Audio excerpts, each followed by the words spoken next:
and you're watching to the Black Eagles podcast, a Beşiktaş talk show.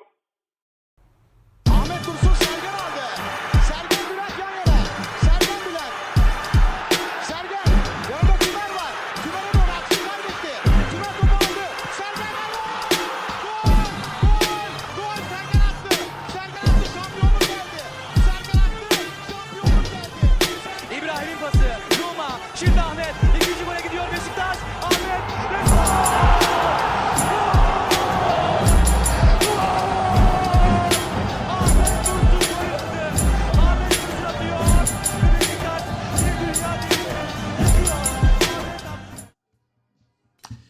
Hello, Black Eagles. Welcome back to the Black Eagles podcast. Beşiktaş have kicked off the post-Giovanni van Bronckhorst era with yet another painful loss of points. It feels like it's been a while since we won a game. The last one was against Malmö in the Europa League. The Beşiktaş haven't won in 5 straight matches in the league. After today, another draw away from home, this time 1-1 in Mersin against Hatay Spor. My name is Kaan Kartal, and as always I am joined by my faithful co-host, the man from Glasgow, Scotland, Kartal. Kartal, your name is being besmirched, my friend. Yeah, no, that was a beautiful intro from you, Kaan, but unfortunately Beşiktaş isn't so beautiful just now. It's a complete mess. So unfortunately, it's an honour obviously to do the show with you, as we always do, but just if it was under better circumstances, that would be a lot better. Unfortunately, as you just mentioned, a 5th straight Super League game with no win for us, a season that we started with so much hope because of the results and the football being played is turned into just a repeat of last season, which is a disgrace. I can't believe it. I mean, I don't even know where to start, man. I mean, Hussein Jail as well, I think's failed already. You sack your coach. You should only sack your coach if you have a contingency plan. If you have that replacement lined up, then you sack your coach. Clearly, there's no plan. They thought Sergen would just come regardless, and as we found out yesterday on Echo TV, Sergen has rejected to join Beşiktaş, saying that Beşiktaş need to sort their shit out in-house before he'll come. So it seems like we're going to be stuck with Toprak Tepe for a while, or to be honest, I think it might even be worse if fucking Ibrahim Üzülmez comes, man. Those are the rumors that perhaps Ibrahim Üzülmez is going to come, perhaps Samet Aybaba comes back in a coaching role. He will be on the sidelines against Fenerbahce, that's being claimed in some not super reliable reports. I don't really agree with you though. I agree with you that in an ideal world you definitely need to have a contingency plan. But with Gio, I mean, I didn't think we played well today, but it was already better than the last couple of matches. Simply because Serdar actually shook things up a little bit. Gave chances to players who haven't been getting any chances or very limited playing time under Gio. Saliucan made his first start of the season, as we can see here in the starting lineup. Can Keleş came on, Bakhtiar Zaynutdinov came on, Oxlade-Chamberlain came on for, I believe, the first time this season. Tayyip Talha gets his first start as well. Obviously, that one's a little bit forced. Still Masuaku though in that lineup. Still no changes on that front. But yeah, Serdar Toprak Tepe at least shaking things up a little bit, making some changes. I was hopeful that we would go into this game with a win. Into this podcast with a win.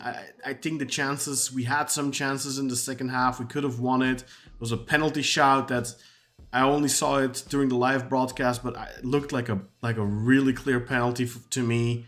I don't think we played well, but I also don't think we were dog shit. Like against Maccabi Tel Aviv, I thought we were really, really poor. Yeah, but you need to consider that we're playing Hatay Spor, who are in the relegation zone. Of course. We're playing a very bad team, man.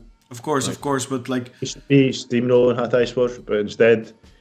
Well, you say that, but who has steamrolled Hatay Spor this season? To be honest, I don't follow the results. All I know is that they're shite. To be honest, they're in the relegation zone. I don't. Galatasaray very narrowly beat them thanks to referee interference with a dodgy penalty and an offside goal that somehow slipped through the cracks of VAR. I don't remember what Fener did against them, if they already played them or not. I think they did, but I'm not sure. I don't think it's super fair to say you should be steamrolling Hatay. You can also see today, Hatay are at the bottom of the table, yes, but they have quality, they have some good players. I am surprised they're that low in the standings, quite frankly. It's not the first time, though. Last season, they had a very similar situation where they lost a lot of the games in the dying minutes because RJ fucked up, or they lost points, they gave away wins, stuff like that, which got them in a narrow position. But Riza Çalınbay, since taking charge of Hatayspor, I believe he's got 3 wins, 4 draws, and something like 2 defeats or something. I'm not sure, but like he's not doing bad there. But of course, it's a team we should be beating. But I don't think necessarily it's not Adana Demirspor. Adana Demirspor is getting slapped around by everyone. If you don't win that game by 4 goals difference, then you didn't put in a good shift, I think. You said they've had 3 wins, 4 draws, but they've only got 8 points, so that can't be possible.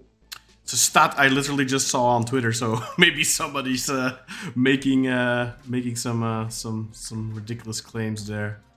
But regardless, you can see that they have some quality on their side. Last week, I think they won away at Konya.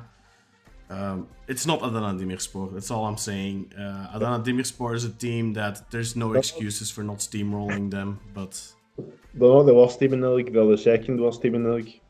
I mean, there's still no excuse. You need to be beating these guys, man.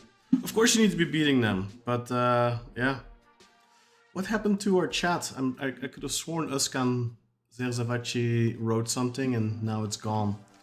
Yeah. Nothing's working today. Yeah. Beşiktaş and our chat. Yeah. Yeah. Let's get to that lineup again. Kartal, do you mind going over that, please? Yep. So for the home team, Hatayspor, you had RJ in goals, Kamin Ahmed right back, Kawama right centre back, Calvo left centre back, Jemani at left back, Gürkem in a double pivot with Diak. You had Rivas on the right wing, Rui Pedro at the 10, Fernandes at the left wing, and someone we know very well, Vincent Aboubakar, as a striker. For Beşiktaş, you had Matt Gunok in goals, Jonas Svensson at right back, Tayyip Talha Sanuc with his first start of the year, I believe, at right centre back, Emirhan Topçu left centre back, Artur Masuaku, who many of us think should have been cut, at left back, although he did have an assist in this one, Sadi Uchan in a double pivot with Gedson Fernandes, Milot Rashica at right mid, Rafa Silva at the 10, Semi Kılıçsoy at the left mid, and up top you had Ciro Immobile, who I actually think had a good game today, despite me being very critical of him recently. He had a good game today and was one of our better players, scored a goal as well. I think legitimately Galatasaray and Fenerbahce create the same amount of chances for their strikers in one game than we do in like 4 or 5 matches. So do you think that gives it some steam, perhaps? Maybe it was Ciro who wasn't super happy with Gio? To be honest, bro, I missed most of what you said. I think there's some sort of issue, but from what I gather, you were saying that we don't create a lot of chances for Ciro, and because of the reports of one of the big dogs in the team not being happy with Gio, you think that could be Ciro. I think that very well could be true, because we didn't create enough for him. We created more for him today. I mean, he scored once. He had another chance as well, another point as well. I mean, he did play a better game today. His passing was good. Obviously, we didn't see that hold-up play really from him, because that's not what he is. But we saw some good passing. We got into a couple of chances.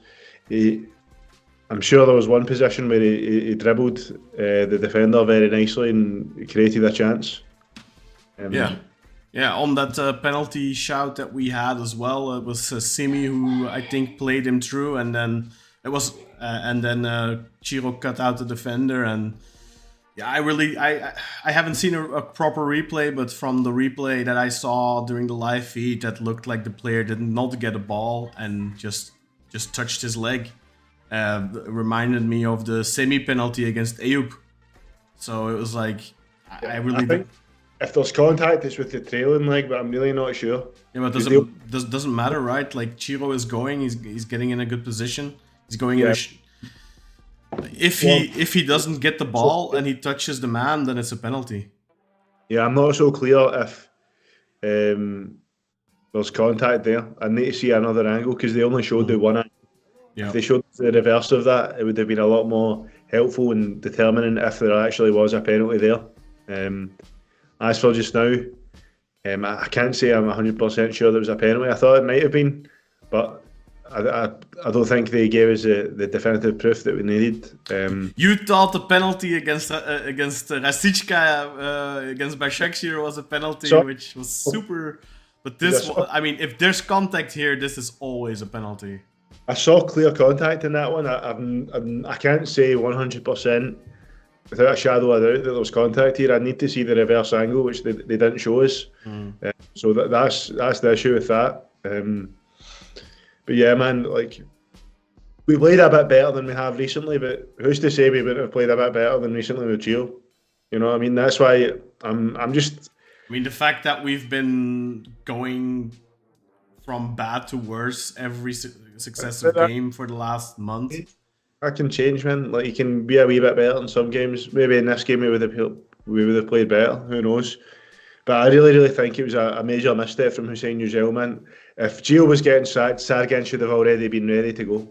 But let us know in the chat if you agree with Kartal, by the way. Do you think Gio should have gone regardless, or do you think Gio should have only been sacked if the next coach in line was ready? Do you think if not, Gio should have stayed in place? Sorry to cut you off there, Kartal, but I'd like to know people's opinions. Hussein would put all his chips in for Sergen. He thinks this is done. We'll get him. He won't say no to us. And I think he clearly was a bit shocked when Sergen said no. And now I think we're left in a position where we're scrambling. We're talking about Ibrahim Üzülmez, who has got absolutely no success as a coach. Yeah. Another option is Samet Aybaba, who just shut up half the team, you know, the other day.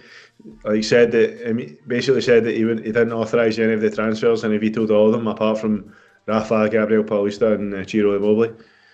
So, I mean, if I was to pick between Samet and Ibo, I'd probably pick Samet because at least Samet has relative success as a coach.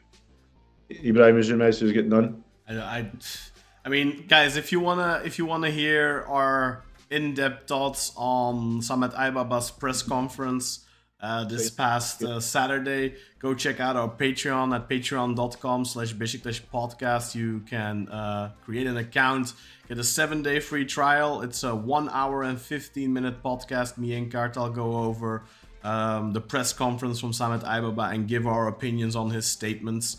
But TLDR, personally, I don't think he should be allowed anywhere near the club ever again. You know, obviously he has some gripes, and he definitely, if true, the accusations are true, he definitely has a legitimate gripe. But also, I think he clearly shows in his statements that he isn't cut out to work for a club like Beşiktaş. He's just not professional enough. And yeah, go check out our podcast, our VIP podcast on that if you want to know our in-depth opinions. All right, let's get to the stats of the game, Kartal.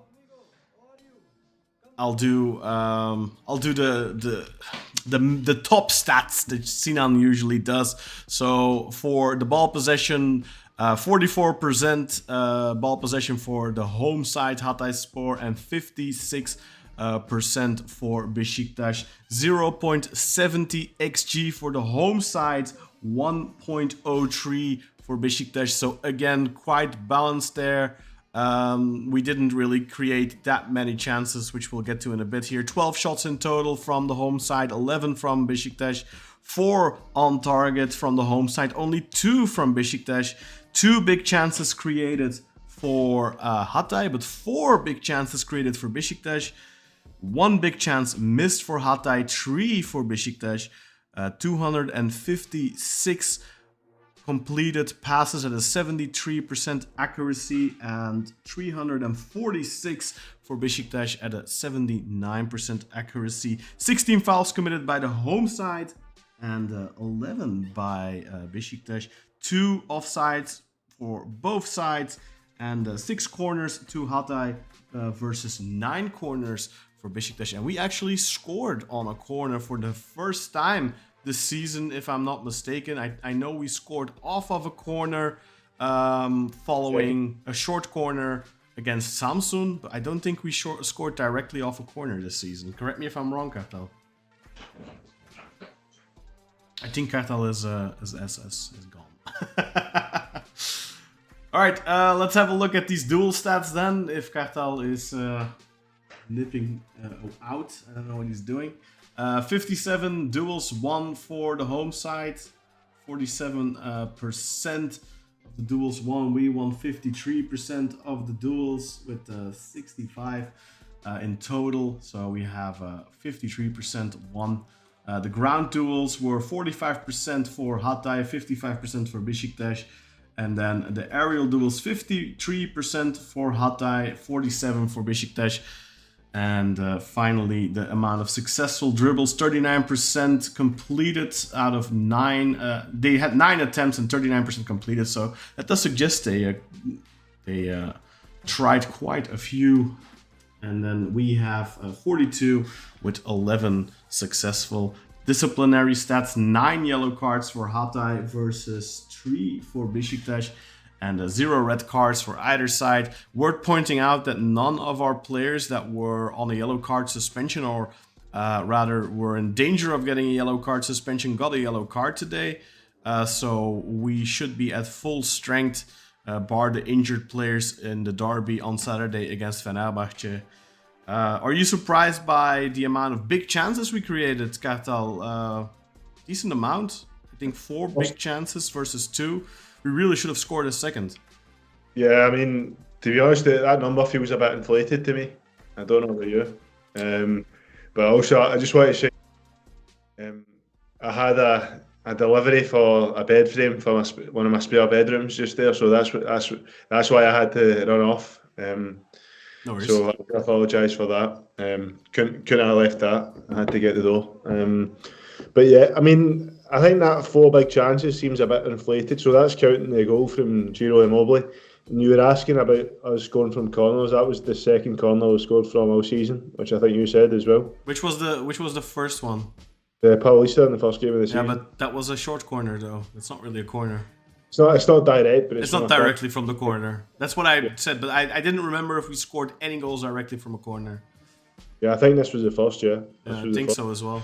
But the main reason for that, of course, is that we've been painstakingly taking short corners for months now, and I've heckled it many times on the podcast already. Like, you know, if you have a good routine, a couple of good routines, and you take a short corner and it's dangerous, then by all means. But if you don't, then just swing it in front of the goal. Sooner or later, somebody's gonna put his head against it. Maybe a defender puts his head against it and scores in his own net. You have a lot more chances at scoring goals if you put the ball in the box in front of the goal instead of taking every single corner short. And at least today we had a couple of corners that went in the box properly. We almost scored a second goal right at the end there. Of course, I think it was Emirhan fault, the goalkeeper. We had a couple of other headers, 2 from Salih in the second half, I think, or was it the first half? It was the first half actually, 2 from Salih on a corner. But at least you're getting some attempts in. You're with a little bit of luck, you score a goal. Like, that's one of the big mistakes, in my opinion, from Gio is we've been wasting set pieces and corners all season. it's just it's been an absolute mess, especially the corners. That's one of the reasons I think that alone maybe justifies sacking him. At least now we're taking corners again, like the way you should take them if you don't have a proper routine. And clearly we didn't have training ground routines because all our short corners most of the time ended up going back to Mert. So, yeah. Yeah, so talking about the big chances, Kaan, what do you think the big chances were? Well, I think there were 2 big chances in the second half for Jetson. Yeah. Other than that, the goal, obviously. The one that was saved, but is the second one the one that he passed it to the semi and it was cut out? Yeah, it's not gonna count it. It is a big chance, though. It's a big chance, but that's what I'm trying to think. Yeah. What did they count as big chances? Yeah, I'm trying to think as well. There's not really that many times that we tested Erje. I want to. There was a shot from Svensson as well. Yeah, but that was outside the box. Yeah. Immobile had a shot, but I don't know if that was a big chance. It was a Place inside the box. I don't know. I do definitely think that we had the opportunities to win this game and probably should have, though. Don't you agree? Yeah, of course. And what do you think of the substitutions we made? Like Oxlade-Chamberlain, he came in. Jan Kerish came in. Well, Zaynetino came in. I didn't quite understand the Bakhtiar substitution unless Type was maybe not necessarily hurt, but maybe they said he can play 70 or 80 minutes. Maybe the medical staff said don't play him 90 minutes as possible. I mean, Can Kelish coming on, Ox coming on.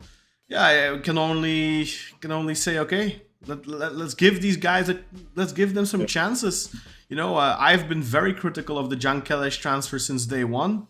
But if you don't give the kid any chances, he's never going to prove anyone wrong. He's never going to be able to show what he's got. And I wasn't impressed with him. Again, I didn't think he looked like a Beşiktaş player. He definitely didn't look like a player we should be paying almost 3 million euros for. But at least he got some minutes again. And hopefully he will get some more in the coming weeks, because up until that January transfer window, when we hopefully bring in a good winger, we'll be stuck with these options. And I thought Rasicka was terrible today. I don't think he contributed much at all. He had that's maybe one of the chances where there was a good combination between Rafa and Ciro, and then I think Rafa found Rasicka on the wing and Rasicka put in a cross, but it was like underway for half an hour, and Ciro headed it towards goal. Maybe that was counted as a big chance. It was a decent chance. I think if that cross comes in with a little bit more velocity, maybe that's a goal. But Rasicka, for me, in the minutes that he played, there were so many moments where I felt like he's wrestling with the ball. Like, you know how with Rafa, with really good footballers, like it's like the ball sticks to their foot. They're complete masters over the ball, and Rasicka just feels like he's fighting it. Feels like he's fighting the ball half the time. He's not a very good dribbler, man. He's not. No. He's not very fast either. Yeah, he's not a Beşiktaş level, what you'd expect from a Beşiktaş level winger. Yeah. If you have like a Quaresma or a Rashid Gazelle, you could have a guy like Rasicka on the other side, but Rasicka is your only proper winger on the team, man. It's just a recipe for disaster. Yeah, he's mediocre, and you can't your best winger on paper can be this bad. For a month we were saying, because when he was injured, we were saying, oh, we don't have a winger. No, now we have a winger again, and the only difference is he keeps the pitch wider, I think, which allows. I do think that even when he is shit, we play a little bit better in attack because we create a little bit more space, perhaps, in between the lines for Rafa. Rafa, I think, had perhaps his worst game of the season. He had good dribbles, but his passing was terrible. There was no end product at all. Yeah, he was. I mean, they were really, really, really tight on him. They were fouling him a lot. Quite a few of those yellow cards, I think, came after a foul on Rafa. But he lost the ball a few times. But mainly, I think he The main issue I had with Rafa's performance today was his passes just wouldn't come off. There was a couple of moments where I think if his pass is better, we have a good opportunity. There was one moment where I think he wanted to slip through Ciro on goal and the ball gets intercepted. Credit, of course, to Hatay Sports defenders, who I thought had an actual... their central duo I thought was really good. Lamine Diak and I forget who the other guy was, but they had a lot of key interceptions and a good... they played a good game in general, I thought. Yeah, Rafa today wasn't really his match. But again, I think if you surround Rafa with a little bit more quality, give him a proper partner on the wing, somebody who that opponent needs to also watch closely so they can't really focus all their, their attention on Rafa to contain Rafa, then maybe I think that will also help Rafa to perform better. But I definitely think this was probably his worst game in a Beşiktaş shirt. Not that he was terrible, but just his passes weren't coming off, and we expect more from Rafa. Lacked that in product, although he did have some nice dribbles. But I mean, there's something I want to focus on here, and it's the fact that we don't have that creative winger. I think when you don't have that creative winger, you're also doing a disservice to Semi. Of course, yeah. If you think about what do they want to do? They want to make Semi a good wing forward. I actually think Semi played good today when he came off. Half decent game. Yeah. Not great, but I think not bad. See, when you want to make a wing forward, your other winger needs to be really creative. I mean, if you look when Babel played, you had Quaresma on the other side. When Larin was at his best as a wing forward, you had Gazal at the other side. That's because you need someone to kind of feed in these balls for these guys to make the moves to the back post, or for them to be able to cut in. Like obviously Babel cut in on his right a lot and shoot. Like to be able to facilitate stuff like that, your other side needs to be creative. Yeah. Not as much so with Babel, because obviously he was very dangerous with that cutting and shoot, but especially a Larin type. But if you want Semi to be a really good wing forward that's making these runs to the back post and getting in threatening positions, he needs to get good service from the right hand side, and he's just not getting that at all just now. Yeah, or even a slightly better version of Rasička, a little bit faster, a little bit more skillful, I think would do a lot already. Somebody who's beating his man consistently, who's getting crosses in. It's just right now our right wing is just... I think the best... you know what? I'm just thinking of another chance. There was a Svensson cross that Semi headed. And yeah, it was too high for Semi, but I think that one... That was maybe also counted as a big chance, because that was a good opportunity, I thought. Yeah, but I think it's too high for Semi. You can't really blame Semi for that one. He's had to go up the way, and like if you're heading a football, you need to get over it. That's preferred. If you can get over that and head it towards the ground, it's going to be dangerous. But it was a bit too high for Semi, but he had to kind of reach back and head it, and he was under the ball, and you don't want that in an ideal situation. You want to be over the ball. It's also an advantage that Larin had. He had height. He was a good athlete. He could jump quite high. He was a danger in the air. I think we all know Larin was a very limited footballer, but he had good runs, good instincts, and he had the physical ability as well. He could score with his feet, with his head.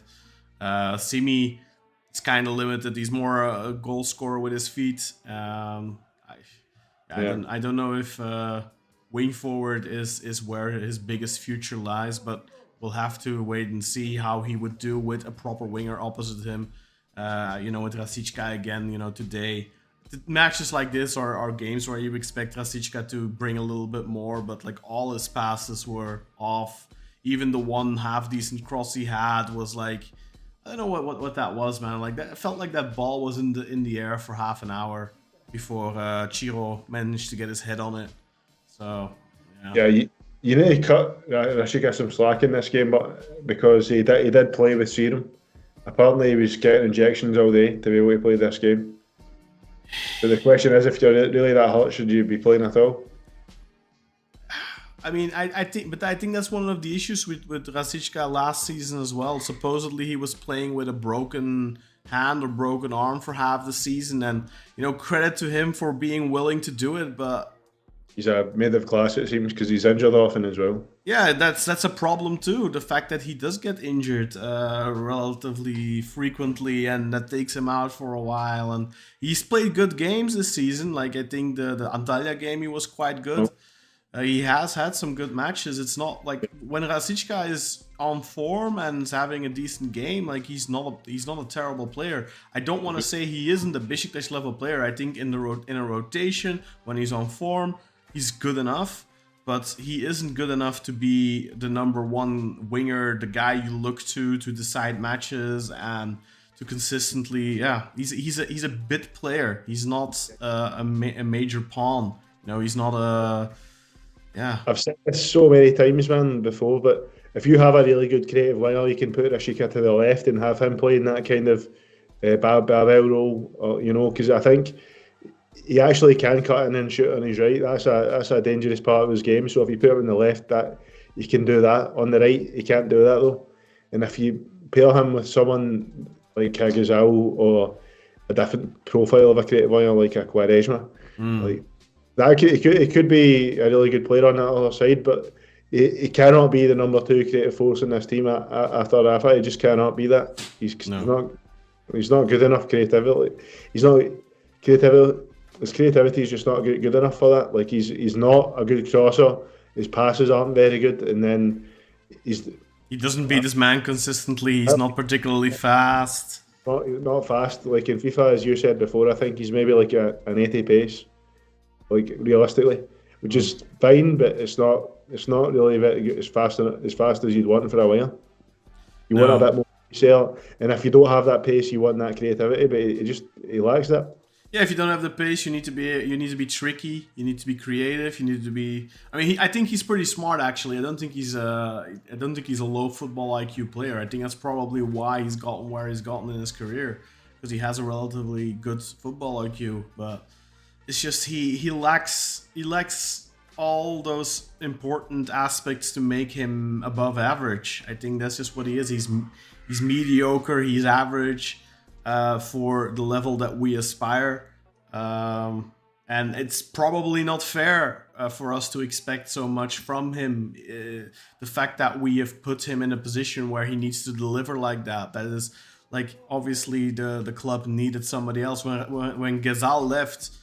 We should have replaced Gazal. We never got a replacement for Gazal. I mean, that's a big issue. It's a disaster, man. And that's what I was saying in the last episode. Like that should have been the very first transfer that was made alongside a centre back. But they left it right to the end. They couldn't get the man they were after, and they done a panic transfer and signed like João Mario, who's completely the wrong profile. He's not even really a winger. He's played as a winger like one season in his career. Like, they really fumbled it, man. Like, and it's not fair on Rashika to expect Rashika to do like Gazal like stuff. Like he just can't. That's not who he is. This is a guy that had the best times in his career as a left winger for the other Bremen as like a left wing forward. So you can't expect him to be a creative spark for your team. There has been times where he's been able to do that, like against Antalya, but it's few and far between. He's never going to be able to do that frequently enough to make. Yeah, it's just not his profile. That's just not the type of player he is. It's not. It just goes back to the horrible squad building, man. Right. Yeah. I'm sorry. It just goes back to that. Wingers are expensive, of course. Good wingers is what football, the attacking aspect of football, is based on nowadays. The strikers are less important than the wingers these days. But yeah, I mean, you know, he could have spent a little bit less money on the striker and spent more on a proper winger. You know, instead, obviously we didn't pay a huge transfer fee or anything, but you know, if you look what this board has spent, if you take the 10 million you spent on Mucci and you invested in a really good winger, they definitely could have spent the money they spent much better. I think they acquired a lot of good players like Rafa, Emirhan, Udukai.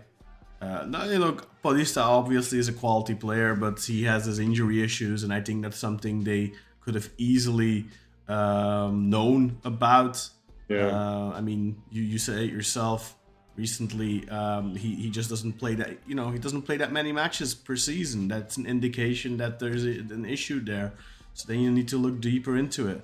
And they gave him a 3-year contract, and he earns a decent amount of money as well. Like, why would you give a player that's 34? Now he's 35. He just turned 35. Why would you give a player like that a 3-year guaranteed contract on a really high wage? It's a disgrace. Like, that's just bad. Like, with Gio, at least they gave him a 2-year contract. And looking at Gio today, looking at Gio before he got injured, he's a fit player. Yeah, he had 1 injury so far. That's acceptable. Of course, the money we gave him, it's a lot of money. You can argue whether that was responsible or not. Probably not. You could probably have... if you get, for example, Apollo Nuachu, but then you would have to, of course, pay a lot more money up front in terms of transfer fee. But if you get Apollo Nuachu, for example, maybe not... the career that Ciro Immobile has had, but like I said, I followed him in Belgium when he was playing for Genk. He was an absolute machine. Don't get me wrong, he has his injuries from time to time as well, because he's very big. Sometimes he comes down wrong and he injures himself. I think he broke his arm at some point last season or something like that, and stuff like this happened to him before. But you can get a striker like that. Maybe you pay 6-7 million transfer fee. It's a lot of money for a 30-year-old, but with Apollo Nuachu, guy like that, you have a tower in the box. The guy is 2 centimeter tall or something. It's like Jan Kuller, and he's a surprisingly good football player. He offers you a lot of options because you can cross the ball in when you're desperate. If you have a tower like that in your box, it's always a little bit of panic on the opponent. He's physical, all that. I like Ciro, don't get me wrong. I think Ciro's great. I think he gets way too much criticism. And I think if you put a proper team around him that can feed him, I think he's going to score you a ridiculous amount of goals.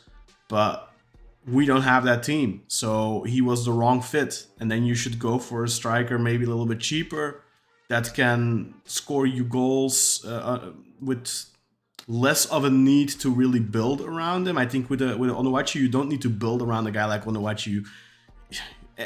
He works in any system, really. Because he's... not in any system, but like in any Turkish football system. Yeah, and they can hold up the ball as well, which is pivotal. Like a guy like Rafa Silva, if he could play into someone that could hold up the ball and give it back to him, for example, Ciro just lacks that physicality to be able to have his back against the defender and hold that ball, let the team come towards him. I think, especially for Rafa, that could be beneficial, because if he can make runs off the person holding off the ball, and it could just make Rafa more dangerous, I think, if he had that profile like that playing ahead of him. But yeah, Ciro, I think it was maybe the wrong signing, but with more service, he could definitely be a lot more dangerous and score a lot more goals. Today we saw one of his best performances in a while, I think, since the start of the season.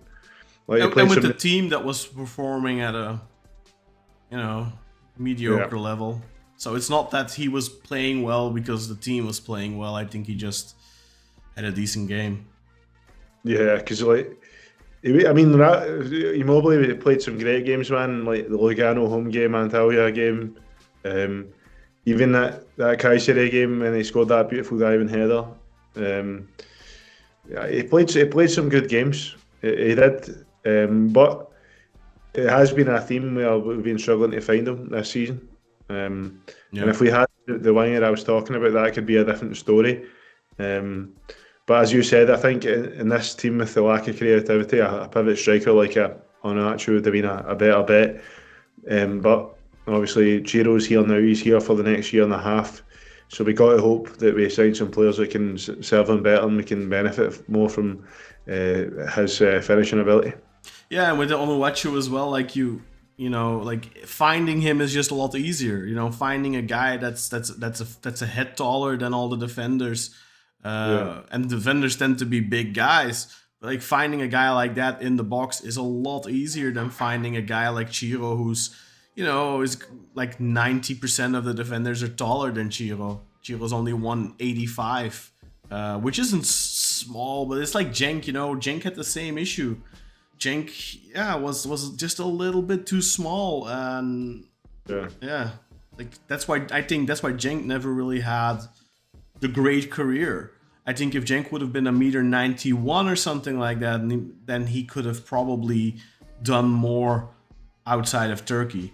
But Ciro obviously had a fantastic career, and in Serie A, he's obviously a different level from Cenk still. But yeah, I think given what we had at our disposal at the time that we signed Ciro, we probably should have gone for someone else, because simply Gio, you need to have the team around him, man. If you look at what the players that he played with at Lazio over the years, with I believe his name is Luis Alberto, I forget the creative player they had, and they had Milinkovic Savic, and they had good players around him all the time. We have Rafa, and that's it. Simi's playing better recently. I didn't think he was that good today. He was okay. I don't know if I would have taken him off, quite honestly. I think I probably would have left him on. I would have left him. I don't think Ox was bad. In fact, they had one nice moment where he beat his man and crossed it well. I think he's a little low on confidence, though, because he was a little timid, I had the impression. I think Semi was better, and I think Semi should have stayed on. I also think Sarri-Uchan should have stayed on as well. I think he was one of our better performers today. He was on a yellow card, though. Maybe that's the reason, and he was getting a little excited.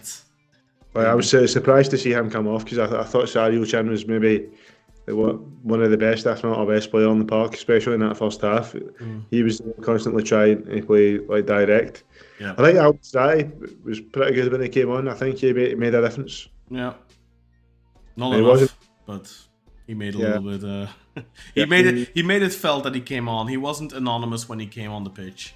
Where honestly, even Jan had a few moments, but it wasn't good enough. Of course, like he had some I felt like he cut back, and then like the touch was like an elephant touch almost. I don't know. Imagine if we had a half decent young Turkish winger, even like a Kerim Frey type. Kerim Frey would have been the best some of the shoot left while. Yeah, I mean, I think if Kerim Frey was 10 years younger and he came to this Beşiktaş, he would be our starting winger easily. Definitely.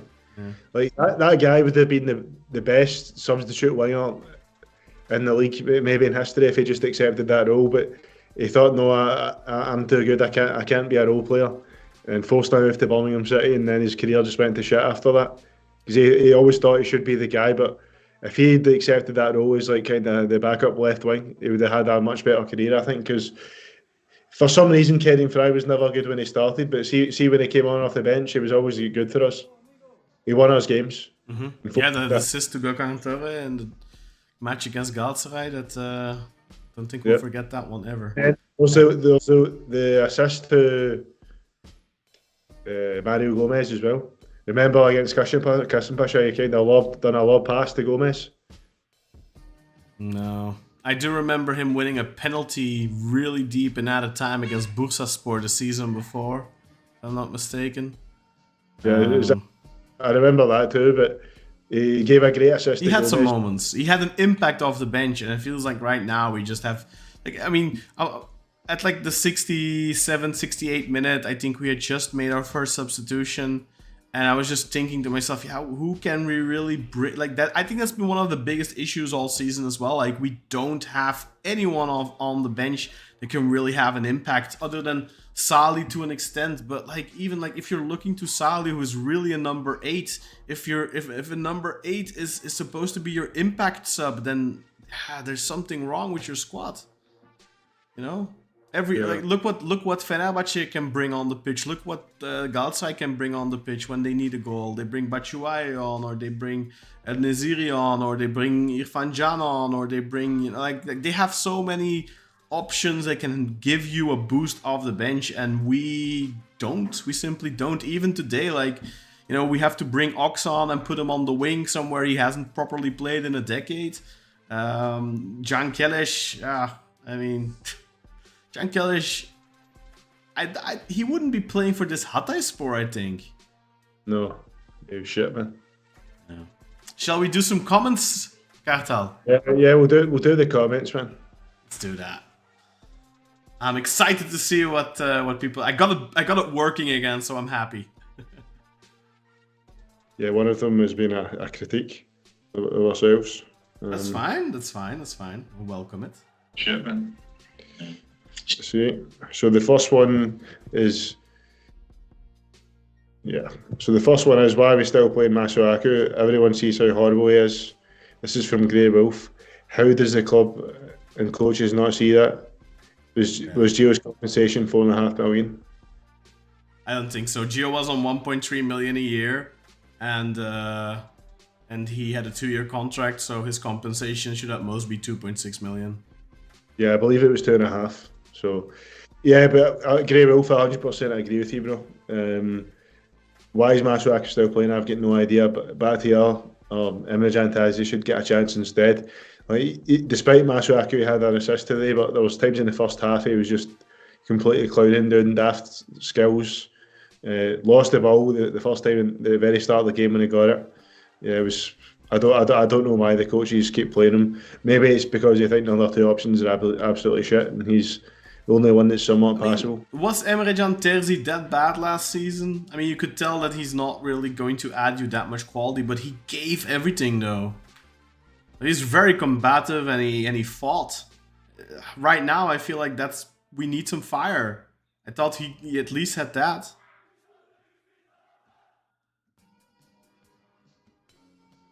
Right. Yeah. So he said, Grey Wolf. This is an embarrassment talking about the game. Yeah, so it was an embarrassment. Losing or dropping points in 5 consecutive games is an embarrassment. Grey Wolf, I fully agree. What do you think, Kaan? Is this an embarrassment? Yeah, today was an opportunity to get 2 points closer to Galatasaray, close that gap to 11 points. I know that's insane, but to talk about anything but like really they drop points every blue moon and then you can't even get past Hatay. And this is a match where I really think that if in the last 15 minutes we like the coaching, like Serdar just tells them, okay, just do everything, just take risks, go. But it almost felt like they were content with a point. Like I didn't feel like we put in a proper final offensive. Like it was a little. It was. Yeah. I can't remember the last time we had a proper final offensive. You know, when you're watching Galatasaray and Fenerbahce games and they're drawn or whatever, or they're even a goal behind, like you feel like there's pressure. They're putting pressure on the kettle, and they're putting pressure on the referee, and they're putting pressure on the opponents. And when you watch Galatasaray, like every time someone enters the box, they jump like they're jumping off a swimming plank, you know, to dive. Like, but I mean, I'm not saying I want us to be trying to get bullshit penalties, but I want to see some hunger, man. I want to see some desire to win matches, and it's absent. Yeah, no, I agree. So Trippy Galen has wrote, hello, commiserations team. Honestly, time to take a bit of breaks from football and touch some grass. Well, I wish I could take a break from Beşiktaş, but I think I'm an addict, man, so I can't. We're not fucking leaving! Yeah, we're not leaving, man. We're not taking a break. But I can see why Trippy Galen feels that way. I get it, man. I get it. Like today, it's gonna sound ridiculous, but there's like this. Me and my wife. I guess we're not really married, but you know, we play Pokemon Go, and today was like an event exactly at 6 o'clock, and it was like an hour long. And she was like, "Yeah, just come with me. Just miss the game." I'm like, I can't miss the game. I can't sit there at 8:30 talking about a match I barely saw. Like, I can't do that. But like, trust me, I wanted to just go with her and just go walking and catch some stupid Pokemon instead. Because honestly, I mean, to be honest, I didn't think it was that bad of a game. If this would have been like the Maccabi game, then I would have probably been really fucking pissed right now. I saw some improvement, but like Kartal, like you pointed out, this of course isn't the league leaders in Israel or Lyon or who else did we play in recent weeks? I don't know, but yeah, Yeah. So I understand where you're coming from. I think we'd all wish we could take a little bit of a break, but yeah, I don't know. It feels like we need to be there in good and bad days, Gunde, Kutte Gunde, and as I always say, these bad days make those good days worth so much more. I agree, man. I agree, 100%. Grey Wolf. In fact, no, I've missed out some. Grey Wolf said, they're a bottom of the table side and we struggle to tie them. I mean, I think we were closer to the win, but yeah, we should definitely be winning that game. Grey Wolf, according to the XG, we were closer to winning this game. Mario Varga says, "What's up, Eagles? What's up, Mario? I hope you're good, my man. You're probably not good after this result, but I hope you're good anyway." Grey Wolf, I don't know how to solve the problems at the club, but maybe take a step back and have a proper process and finding a proper coach instead of rushing. Well, I don't think any ideal coach you want wants to come just now because the club's clearly in a chaos. And the problem isn't the coaching, Grey Wolf. It's not it's just stability. It's the board and the chaos, the instability, the corruption.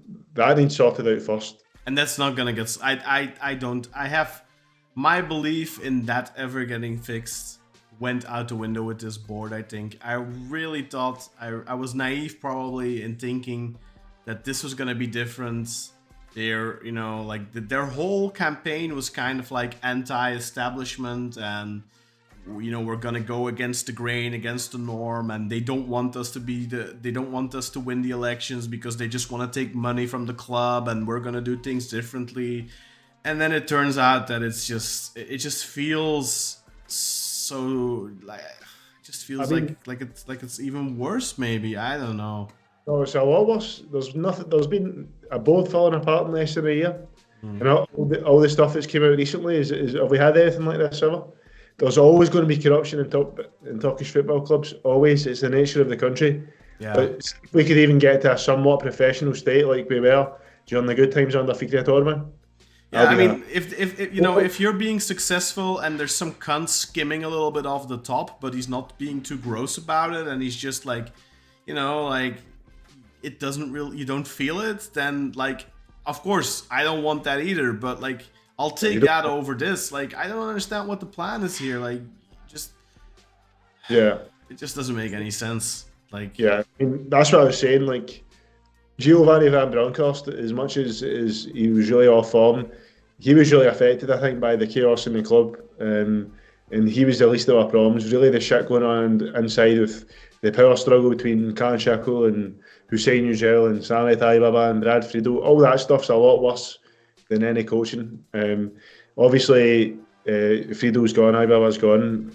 I think really for us to be able to move on, Shackle needs to leave as well, because clearly Yücel and Shackle can't work together. But because of the rules of the rules of Beşiktaş, Kaan Shackle can't be sacked. He needs to resign himself. I think that's the only way we actually get a half decent coach. Not by half decent, I mean like Sergen. But look at just the last couple of years. Yeah. We all see Beşiktaş as a big club, but I'm sorry, but I don't think that's how we're viewed outside our own heads. Because if you look at how difficult it is for Beşiktaş to find a coach, it's we have to beg people. You can't now. Okay, right now it's a very weird situation, but last season and we have to go back to Channel, and then we have to go and Valérien Ismaël. That was the best we could get, really. I think they could have brought Farke, but it was because he was cheaper. They went with Ismaël. Do you really think they could have brought him? That was being written, but I don't know. I don't think coaches like Glasner and like Farke, like I don't think they want to come to a club like us, man. Because they see the chaos, they see like it's been going on for years now. Like ever since 2018, when or 18, 19 when Channel left, it's been one coach after the other. Sergen, the only one that stuck around for a half decent time. Abdulavci was fucked off really quickly, and rightfully so, because he was a bad decision. I mean, at the time, my naive self, I wanted to believe that maybe things could work out. And you, as a fan, you're always trying to look at the positive side, and you're trying to find the positives in anything. Like even with Santos, I think all of us knew that was a bad appointment, but we suspended our disbelief, and we got behind him, and we got behind the team, and we just wanted it to work out. Of course, on the other flip side of the medallion, you have those fans who just wanted to go to shit straight away because they want to be right more than they want the teams to succeed. Yeah, I'm not fans though, man. Yeah, no, those are just bastards. But like, I think all of us, the real fans, we just want any coach to be successful. But it's, if you look at the coaches we've brought in over the last couple of years, it's not exactly the pick of the litter. When have we ever really brought in the pick of the litter? Vicente Del Bosque, maybe? And that didn't really work out either, of course. I think Del Bosque got fucked over. He gets sacked just after he was starting to become successful after a rough start. It's a long time ago. I watched all those matches, but I was very young. I was like 17, 18 years old or something like that. 16, 17. What year was Del Bosque? It was 2004, so I must have been 16. So, like, people were asking me about stuff from that time with, I don't even remember what it was, but, like, it's just, like, I was watching all the matches back then, but I was very unaware of the politics and all those things going on behind the scenes. I just remember with Del Bosque, it was, we were all very hopeful. We thought we got a fantastic coach, and obviously his career after us was still great, so he was a fantastic coach. But the Champions League. Yeah, of course. But then even after he left us, like he won the Euros and stuff with France, with Spain, if I'm not mistaken, and the World Cup. Yeah. So I mean, obviously he wasn't the problem. But my point is that Beşiktaş just traditionally just doesn't get a good coaches. It's like But what do you expect the last 20 years, Kartal, last 25 years? Like, coaches are coming into a club that they know going into it don't have a lot of financial means because they have a mountain of debt they have to pay off. They are limited in what they can do on the transfer market. They have to look for free agents and older players. And, like, I mean, what half-decent coach that has some self-respect wants to get into a project like that? I think they're far more inclined to go and take a championship job or a Bundesliga 2 job or whatever, because it's more stability. Exactly. So get back to the comments. So Grable said this season is gone. I agree, unfortunately. We still have the cup, and we have a slight chance to go through in the Europa League still, so it's not completely gone, but the league is gone for sure. But that was clear already, I guess. Yep. Trippy Galen says that he agrees with Grey Wolf. We have to sort out everything before putting an investment. I agree with that as well. Yeah, the mess in the background needs to be sorted out quickly. Hopefully Shackle resigns, because I can't see him working well with Hugel when there's been so much animosity reported. Let's see. Yeah, but he's not going anywhere, man. Like, I don't want to take any sides because I don't know what happened.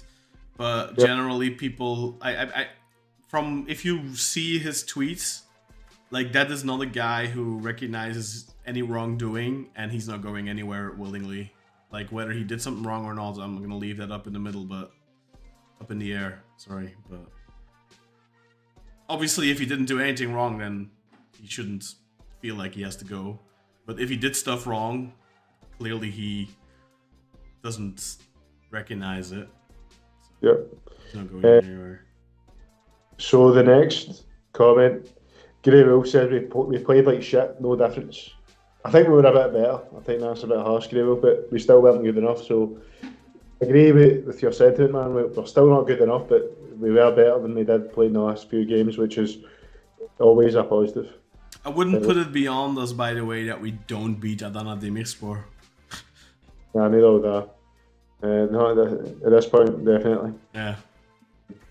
Grey Wolf, I'm not sure about it being a penalty. He's in agreement with myself there. Hacks Honcho, I agree with Kartal. Why sack Gio if our replacement is only Sardar? Yep. I mean, you're agreeing with me as well, so all I can say, yep. I fully agree with Hacks Honcho. Kaan, not so much. Trippy Galen, you guys think Fikret Orban is coming back? Looks like a possibility. It's a possibility. He's not said he's going to run yet, but it's looking like a possibility. And at this point, it's either him or Adili for me, man. Even though he had such a bad last 2 years, it's him or Adili for me. Would you come back if you were Fikret Orban though? Like this mess. Yes. I mean, he's cleaned up a big, perhaps, I don't know if it was bigger, but he's cleaned up a pretty big mess before. Yeah, he has. But I don't know. He needs to have that attitude that he had when he first came in 2012, which we all think is almost impossible. So I think, I mean, because of how good he was the first kind of 6 years, I'd say it's between him and Adili, man, but maybe Adili should get that chance because he's not had it yet. Like, instead of hoping that Orman goes back to the version of himself from 2012 and not 2019, maybe it's best we give Adil a shot. But I think if we do get that Orman, he is the best option. Because he's shown that he can reset the club and start from scratch and build up to a championship winning team before. And then fuck it up. Yeah. Unfortunately. Grey Wolf, it would have not mattered no matter who's the coach. No improvements can be made with this squad. Gio would have been let go sooner or later. I mean, it seems like the squads. There's definitely an issue with the squad building and the creation of this squad. It's missing a lot of profiles, especially like a good left back. And they didn't create half the squad, to be fair. Like Rasička or player like Rasička, Ox, like. The majority, like more than half of this team is still like inheritance from the previous board, and there's a lot of bads, like Rasička, for example. Like that's a bad investment. That's money wasted. That's 5 million plus a 2 million a year guaranteed contract over 4 years. That's yeah, and you could say the same about Ox. That's 9 million or whatever it is over 3 years that you just throw down the drain, really. Bad investments that you're stuck with. And then all the players that we've already gotten rid of, like a Amarte, like a Rebic. I do think that, I agree with you that the squad building hasn't been good, but it's also not been easy.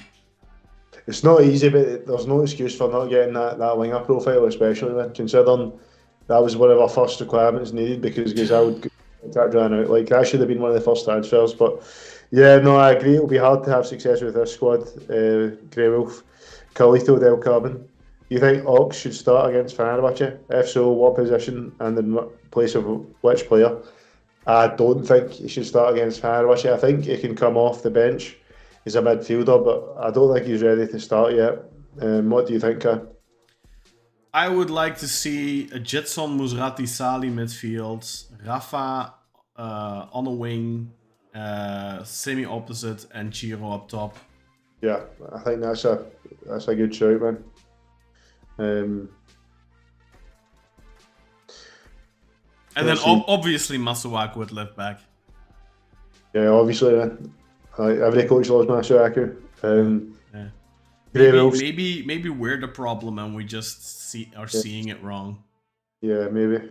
Grey Wolf said, I think it's time to experiment and try different players, especially from youth academy. I think you could try that. I don't know if it's going to bring any success, but you might discover a talent that us fans anyway might discover a talent that we didn't know about. So obviously that's something you could always consider. So yeah, that's worth a shout. Rashica has to go. I wouldn't say he has to go, but we definitely need a better right winger that ideally is a creative threat. I wouldn't mind if we sold him. Yeah. Trippy Galen said, to be honest, all of our players looked like wrestling with the ball. That was in reference to your statement about Rashica. Maybe. Yeah, maybe. Grey Wolf. Without all the chaos and poor performance at the club, I would have thought there would have been a fire in the players' ass and be more dominant and more chances. Unfortunately, nothing. Same shit. Feels like we've been expecting that type of a reaction from the team for over a month now, for 2 months maybe, and there's so little reaction in them. Unfortunately. Yeah. I mean, there's a couple of players who haven't really played a shit game. Like, I think Jetson is always at least a 6.5. Rafa, even today, we said this is probably Rafa's worst match, but even in what is perhaps his worst match, I still think he played better than, like his worst match is probably not much worse than Masuaku's best match. Yeah. Yeah, let's see. So Trippy Galen said, honest feedback on the podcast. I think interaction with the chat has got to improve. Trippy Galen, what would you recommend? Because the current format is where we have a discussion and then we go to you guys and like look at the comments, read them out, give our takes on your comments. Would you like us to split it up a bit more? Or if you've got any other suggestions, please let us know, and we'll see if we can implement them.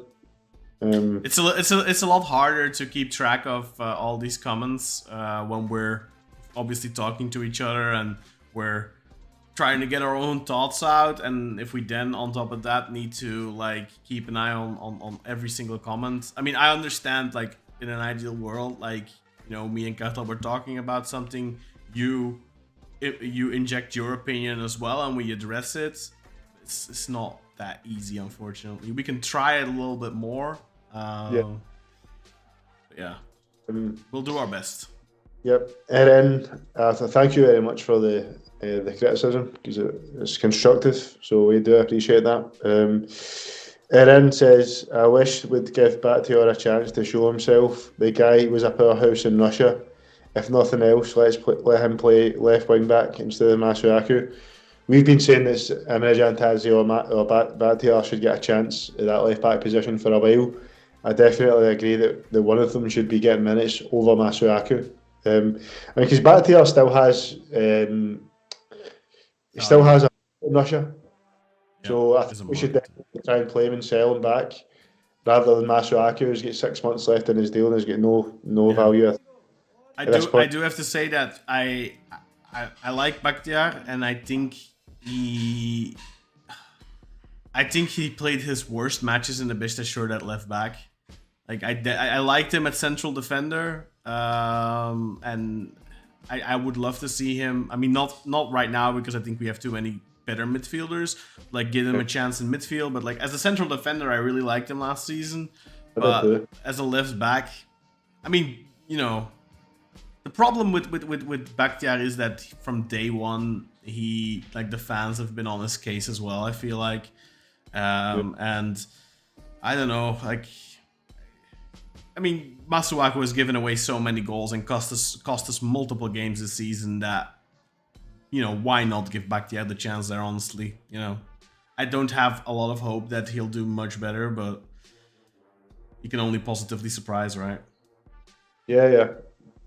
I mean, I think the Bakhtiar was definitely the best at centre back. I think left back he didn't look so good last season, but later on in the season, I felt like he did come into his own and actually played some decent games there. So I think he is capable of doing it. Trippy Gale said the Russian Premier League is a joke. To be honest, I'm from St. Petersburg. I can't comment on that. I don't watch the Russian league. But if Trippy Galen's saying it and he lives in St. Petersburg, it must be true. But that's quite cool. That we've now found out where Trippy Galen is from. Where's he from? Oh, is he from Russia or what? He's St. Petersburg in Russia. Oh, cool. Trippy Galen, just out of curiosity, do you have Turkish connections or are you Russian? I'm quite curious to find out if you've become a Beşiktaş fan later on, or if you have Turkish connections and you've always been one. But no, that's cool to find out that you're from Russia. Grey Wolf. Did you see, to do what Trippy Galen just thought? Is Mircea Lucescu still available? Grey Wolf asked, and I think, correct me if I'm wrong, I think he's currently the national team coach of Romania. Yeah, I'm pretty sure he is. Yeah, because I seem to remember this international break, there was a controversy with the Kosovan national team who walked off the pitch in at a time, and he was really upset about it, and I read some quotes from him, so I'm pretty sure he's the national team coach of Romania. Yeah. So Grey Wolf is talking about just wrote Jean Tigana and Valérien Ismail, two other wonderful choices. So he's talking about two coaches that we brought in that they weren't ideal. I think Tigana actually done an okay job, ended second in the 06-07 season. I don't remember that well how that period was. It was pretty barren. Those mid-2000s were pretty bad. I do remember he couldn't get along with Sergen, so I think he kind of fucked off Sergen to Şekerspor or Eskişehirspor or wherever he went. But obviously, Sergen at that point, I think he had to cut his jerseys just to get it over his head or something. Sergen let himself go a little bit around that time, so yeah. John Benjamin Toshak was actually a really good foreign coach that we had. But obviously he fucked us off when he got the Real Madrid job. So yeah, fair enough, man. We were on a really good run at that point, and it was looking like we were gonna win the league that season. And then he kind of sold us out for Real Madrid mid-season.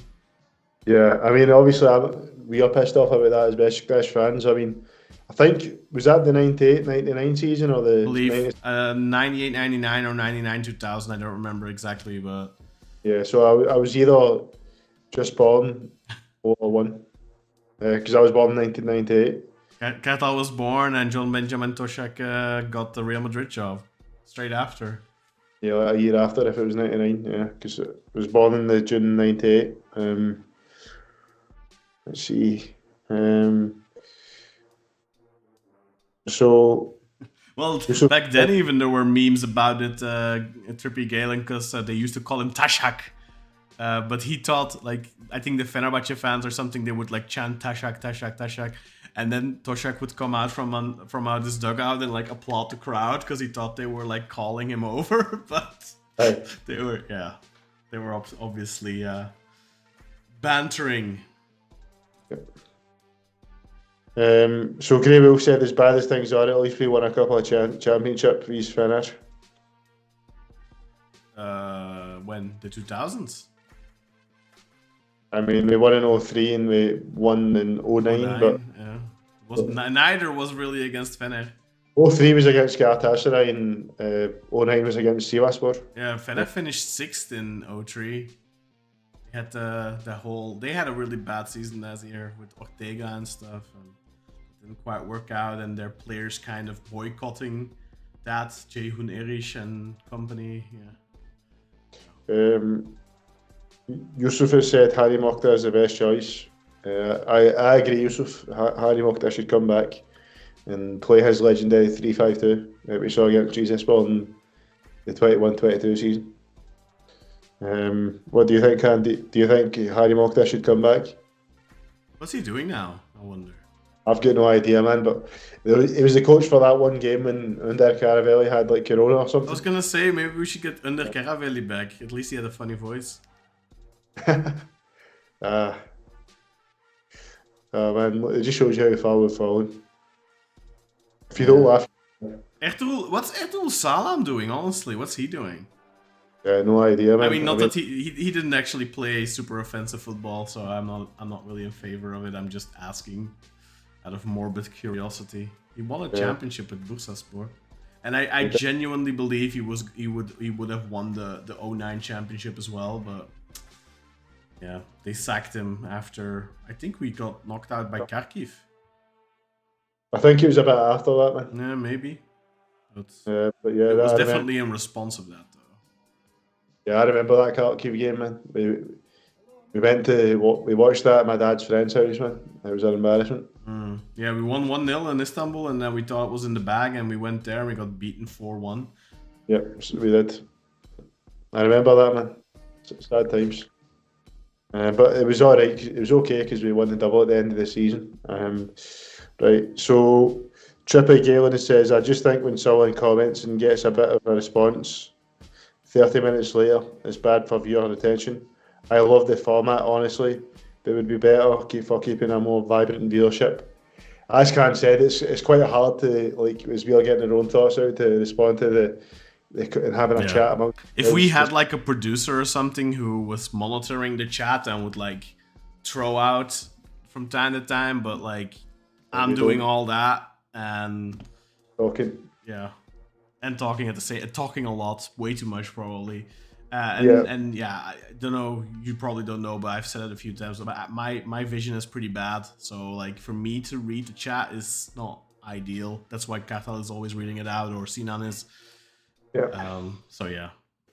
Yeah, so that's why. But we'll try and do better, Trippy Galen. I do appreciate the constructive. Yeah, we really appreciate all the comments, and I agree with you that it would be better if we could be more interactive instead of like, you know, at the end of the show reading them all out, doing it more, you know, on the fly would be better probably. I agree with you. So Grey Wolf, this was already answered. He's not available. He's the Romanian national team manager just now. Trippy Galen is Turkish and he's been living in Russia for 4 years just now. Okay, that's good. Then I can make the joke because I was I had a joke in my head, but I didn't want to because I didn't want to offend him. But like I was gonna say, maybe he's a draft dodger and he lives in Denizli now in a small town. and he adopted Beşiktaş as his team for some masochistic reason or something like that. Because apparently there's a lot of Russian draft dodgers in Turkey at the moment. So crazy, man. You know, I was gonna make that little joke, but then I thought better of it. But now I made it anyway. Let's see. So Trippy Galen says we should get Toshak again for the memes at this point. He must be pretty old at this point as well. Like, yeah, he definitely wasn't in his 50s at that point, so he must be approaching 80 or something like that. Yeah. I'll look it up. Erin, why do you guys prefer Semi as a winger? For me, Erin, that's not true, bro. I've always said that he should play as a striker. I've always said I prefer him there, and I even kind of had a bit of a, me and Sinan, I'm sure, has some debates about it on the podcast. I mean, in the 3 games he played striker, he scored 2 goals, so I think that kind of speaks for itself. Even last season, although he predominantly played on the winger, I felt like a lot of the goals came from when he was kind of shifted down the middle. So yeah. He also had a few games as a striker last season. It wasn't very effective though. He definitely was more effective when he got the chance this season. I'm not saying that that's necessarily his future, but I think with his height, it's gonna be difficult to reach the top as a striker. You need to be really, really good. Like you need to be Sergio Aguero good to make it as a striker when you're not even a meter 80. And I don't think Semi is that good. So I think his ceiling is higher if he can develop his skills as a winger, because his height is not going to be a problem when he's a winger. So I think his ceiling is just higher on the wing. Yeah. So, Grey Wolf. Yeah, playing as an alternative for Immobile. And that's the second part. He says he thinks he'd be better off with semis and a replacement for Immobile and an alternative. I mean, I think he should be the second striker, but at the same time, I think in that left mid position, he's the best option we have. We don't have a better option just now. So, unless you want to put Rashika on the left and Nafa on the right. If we instead of getting a really good right winger, we get a really good left wing back, and we get a really good right wing back, and we shift to 3-5-2, and then we play with Simi and Immobile, and we just play with really good wing backs. That could work, but that's obviously not gonna happen because then you're limited to play that system, and then you still don't have the creative winger if you ever want to go back to a more 4-3-3 or 4-3-3, 4-2-3-1, whatever. Greyville said Toshak was with us from 97 to 99, so that means he came 1 year before I was born and left 1 year after. Yeah, he laid the foundation for a really good team, and honestly, the general consensus is that if he had stayed, Beşiktaş would have broken Galatasaray's winning streak that season, because it was really close still, if I'm not mistaken. But he left early and he went to join Real Madrid, and that kind of derailed. I think we had just beaten Gala even, like when he left, like a few weeks after or something. It's far too long ago for me to recall. We definitely beat them in the beginning of the season for like the Federation Cup or whatever it was back then, or the Prime Minister's Cup, or I don't remember, but we beat them with him, and yeah. I think I read a piece in his book where he was talking about that, and that he was very confident that they were going to win the league, but he just couldn't pass up the opportunity to become Real Madrid's coach. And yeah, of course, that's understandable. Then the prick went to Madrid and bought Elvir Bajic for a record fee from Fenerbahce instead of buying one of our players. Yeah, but I mean, you could argue that way he kind of took away strength from Fenerbahce, but obviously that money. I'm just joking. Grey Wolf has said that Arturo Salam is currently the Kocaelispor manager, and that's interesting to know. Right. And Toshak is currently 75, so not quite 80.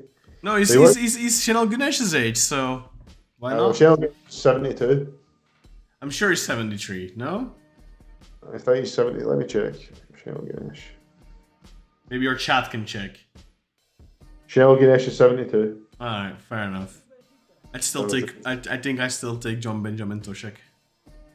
Yeah, but when was the last time he coached? So I don't know. I think he's been retired for a while, honestly. Trippy Galen says, with this narrow of a squad, I would rather Semi play on the wing than as a mere alternative of Immobile. I agree, man. Like, I do think Semi's a striker, but at the same time, I think that he's the best option we have at left wing just now. So I think he should play there until we get better wingers, and then you can maybe make him an alternative of Immobile, and even kind of rotate him with Immobile a fair amount as well, to make sure he's getting plenty of game time. He's still very young, so I mean, look at Immobile. He's in the super tall striker either. So if Semi hones his craft as a striker, who's to say he can't be like Immobile, perhaps? But I think that as a striker, he's limited in how far he can go in his career. I hope I'm wrong, of course. So the last time Toshak coached was in 2018 in Iran. Oh, okay. Yeah, so it's not that 6 years ago now, but doesn't feel like that long ago. 2018. Carlito Del Carmen. There are rumours that the players haven't been paid for 2 months now. See, this is what I don't like. We hadn't heard anything, and then it was 25 days, and now it's 2 months. Like, what's really going on, man? Yeah. If it's 2 months, then would you say that the Gio has been more hard done by than you thought, Kaan? there's just things I can't ignore, man. The set pieces, the bad usage of his entire squad. There's just He clearly, very, very clearly, he switched off after a certain point. yeah, but we've like the set pieces have been a problem since I've been talking about that since the training matches, since the preseason games. Yeah. I've been talking about our set pieces. That is true, Kaan, but at the same time, I think the guy in general was doing a very good job the kind of first month or even 2 months of the season. But I think towards the end of September, maybe something happened. Maybe. Yeah. So, I mean, we can only hope that he maybe decides to do a tell-all interview at some point, but I doubt it. I don't see Gio doing that. Yeah. You know, people in his situation, first and foremost, I think Gio is too much of a gentleman to do that. And second of all, I think if you do that, like it's really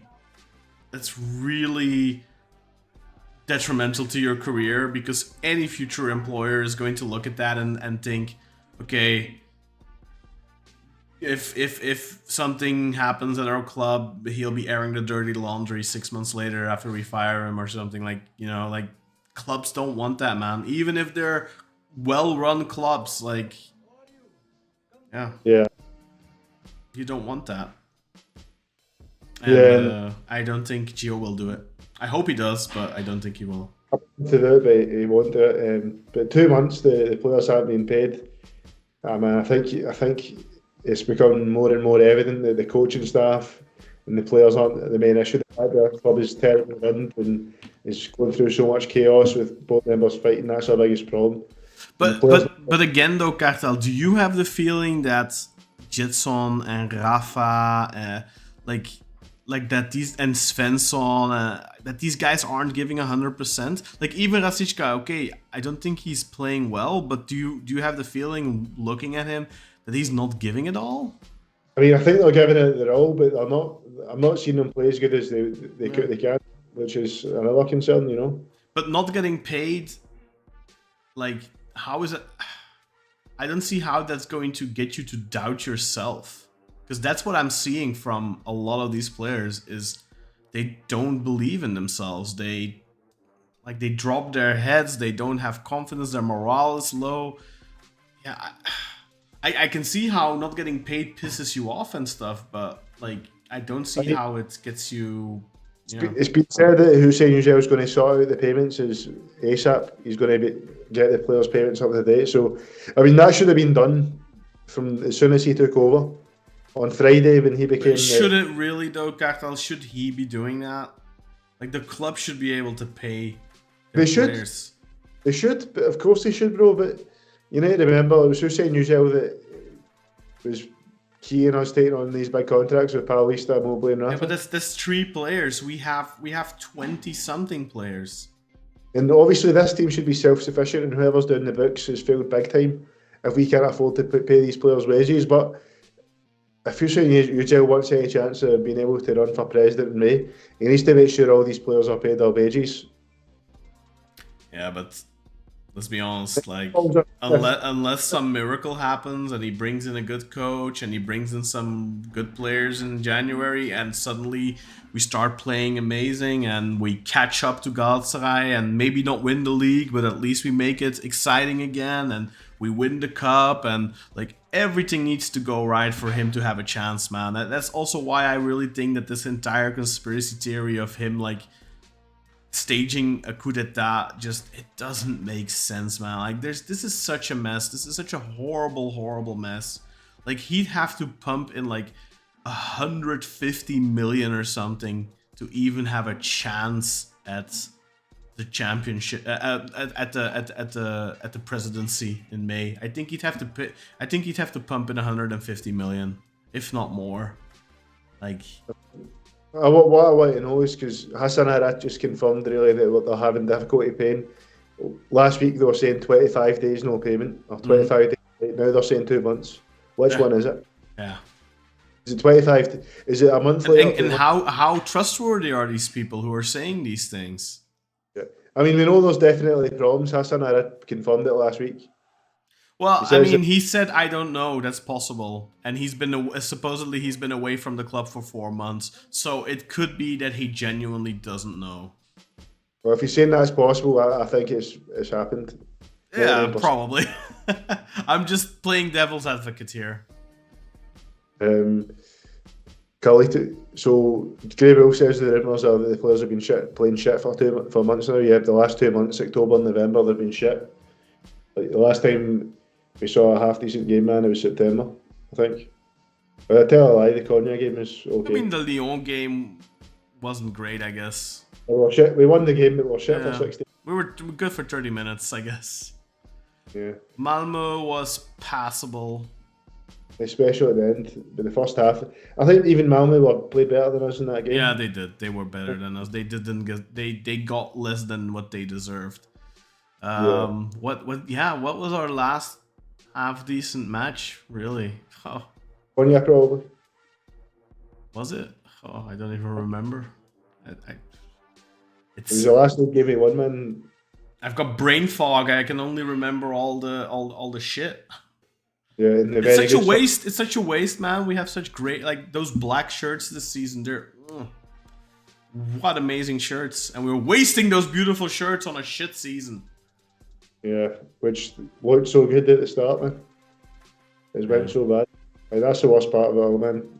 I say that every episode, but it's how hopeful we were at the start that makes it so bad now because of how good we were at the start.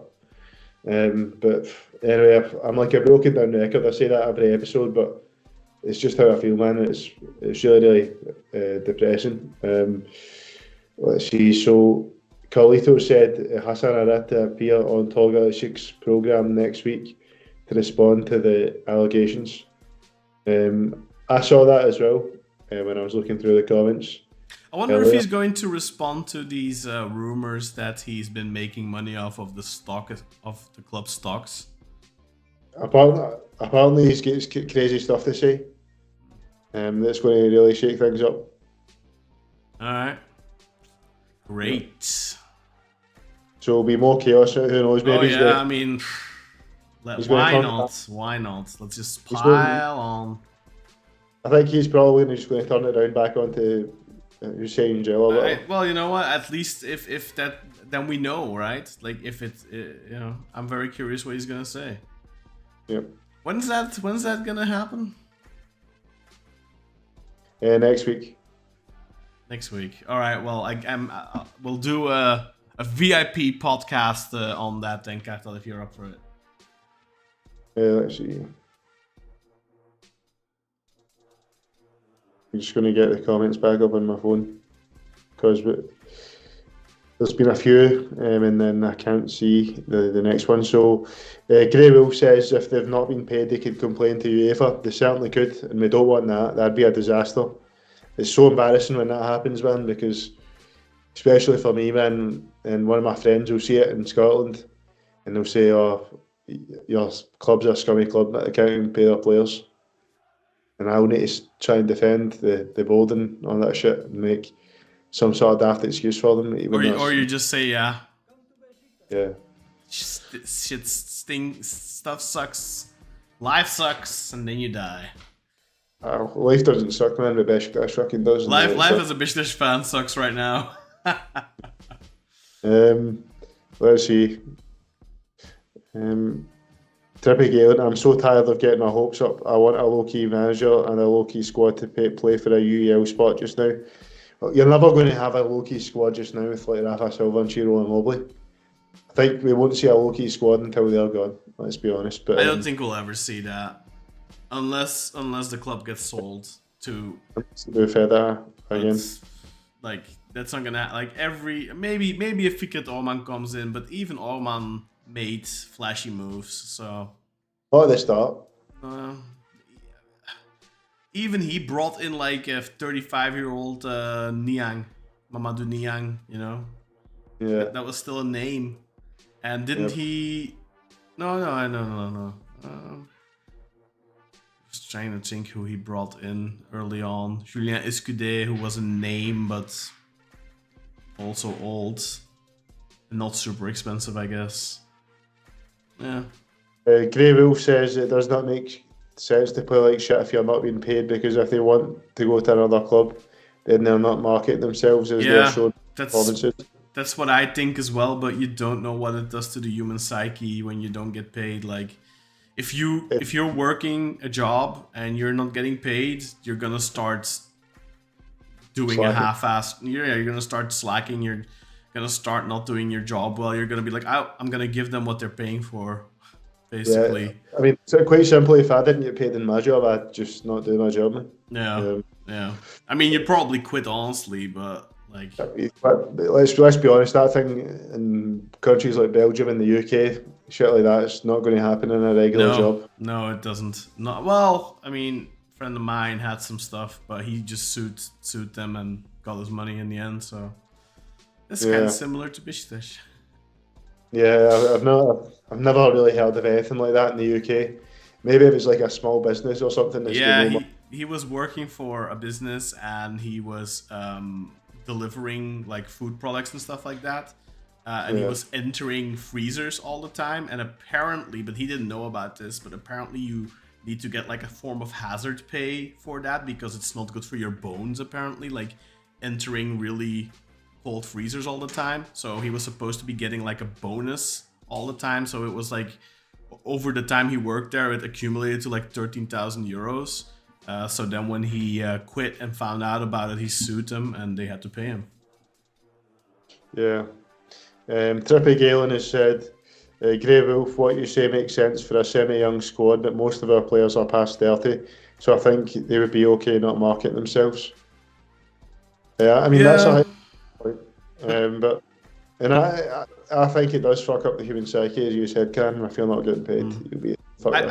I don't think, like Ciro Immobile, for example, I don't think he wants his last big contract to be a failure. So I definitely think he wants to succeed, and I think you can see that in most games on the pitch as well. I feel like he tries, and the same with Rafa, the same with Jetson. I mean, obviously they're not on the end of the rope, but like I don't feel like those guys are like saying fuck this shit. But then there's a distinct possibility that, for example, Rafa and Chio have been getting paid because Yücel maybe takes care of that, but there's just the other players who aren't getting paid or something like that. Yeah. Greywill says, look at Mo Salah. He wants a new contract and they are giving him one, but playing great at 33. They're not giving him one, sorry. The Love Heart was calling that up. He can come to Beşiktaş, we'll give him one, right? Yeah, we'll give it. And then not pay him. Yeah. Kaan, do you want to add anything else, or do you want to wrap up this episode now? No, I think that'll do for this part of the podcast. Maybe we can briefly talk about the derby, which is coming up on Saturday. Kartal, what are your feelings about the derby? Do you think Beşiktaş are going to be able to put a dent in Fenerbahçe's armor? It's a home game for us, of course. Or do you think it's going to be similar to last season, where we lose without really having a chance? I think it'll be similar to last season. I can see a bad defeat coming next week if we keep playing the way we are. Normally, I would say I could see a surprise, but honestly, I've been waiting for some sort of a reaction from this team for weeks now. I honestly don't. I think it's going to be kind of like today where we don't completely suck, but probably end up losing in the end. Are we going to have a coach this week, Kartal? What do you think about that? Are we getting a new coach? No idea, man. I mean, this is the worst part, man. Is like, see how Sergen's rejected us and they're talking about fucking Ibrahim Uzunmez, man. Like, me that didn't want Sergen now want Sergen, man. If Ibrahim Uzunmez, man. Yeah, I mean that's like Sergen makes sense because, you know, he won your last championship. He has proven in the past that he can work well under pressure and in a tumultuous time and with chaos. He can handle that. He knows how to handle the press. He knows how to handle external pressures. Is he a perfect coach? No, of course not. He has major flaws, but at least given our current situation, Sergen makes sense. But Ibrahim Zulmes, who hasn't had any significant success in his career. Hell, he's not even a Super League coach at the moment, and he hasn't been for a while. I think he's been coaching Birinci League teams for the most part the last couple of years. Like, that's just... I mean, obviously these are just rumors, but like, if that's going to be Hussein Yücel's coaching appointment, I think he may as well, forget about his plans to run for president in May. And that again brings me back to, it just doesn't make much sense. Like, other than if he was like super confident he could bring Sergen, which he probably was, because he maybe would have thought twice about paying Giovanni Van Bronckhorst €2.5 million to fuck off. Like, he could have just said, okay, just stay until the end of the season and we'll part ways then. Exactly. Maybe who knows? Maybe Gio has a miraculous comeback in that time, and and we get a couple of minors and he goes good. Because now we've paid out his full contract and we don't have anyone. Yeah. We're in a worse situation, and the likelihood is the coaches come in is going to be worse. I mean, right now it looks like it. Obviously, there's people suggesting things like Edin Terzic, but like Terzic isn't going to commit career suicide and come to this mess. He's not gonna do that. Like, I mean, Sergen doesn't really have a coaching career right now, and he won't even take the risk of damaging his already damaged reputation further. So why would somebody like Edin Terzic take on this mastodon of a challenge? Like, yeah. Like I said, any half-decent coach is gonna say no. Any half-decent coach that's even remotely interested in this job. Let's say Edin Terzic has a soft spot for Beşiktaş and is interested in maybe working for the club one day. Why would he jump in now? He could just wait until May, wait out the elections. Maybe Fikret Orman comes with him as his coaching candidate. Whether I'm pro Terzic or not, that's a different thing. But obviously, I think a lot of the fans would be on board because he's somebody that worked for the club before. A lot of fans have been following his career because of that connection. And a lot of people, I think, see him as a really good coach because he got to the Champions League final last season and he almost won the Bundesliga with Dortmund. So I think a lot of people see him as a very good candidate and somebody they can get behind. But, quite frankly, what's probably going to happen is Trabzon's going to end up sacking Şenol Güneş in a couple of weeks, and then we get to go through that whole thing again. Yeah, probably.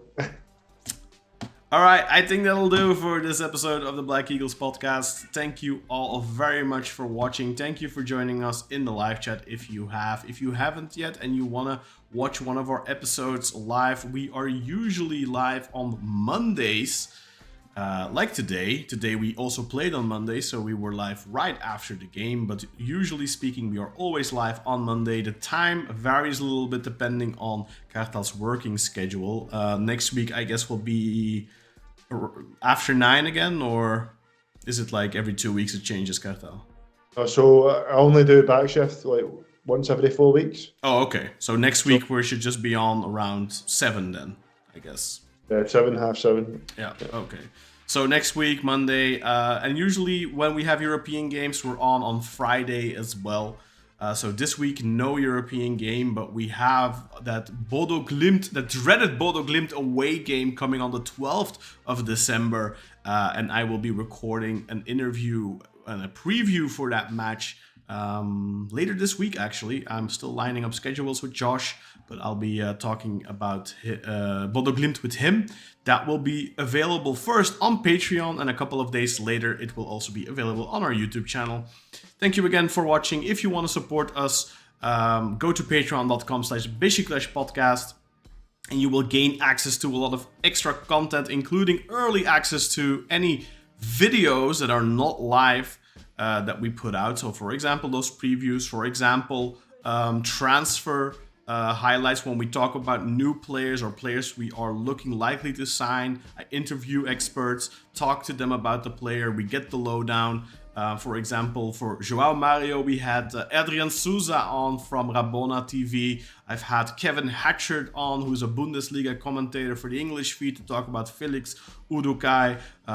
Many high-profile guests over the last couple of years, going back years, to talk to about new transfers, European opponents, all that kind of stuff. You get early access to those types of videos on our Patreon page. On top of that, you get access to a VIP exclusive audio podcast.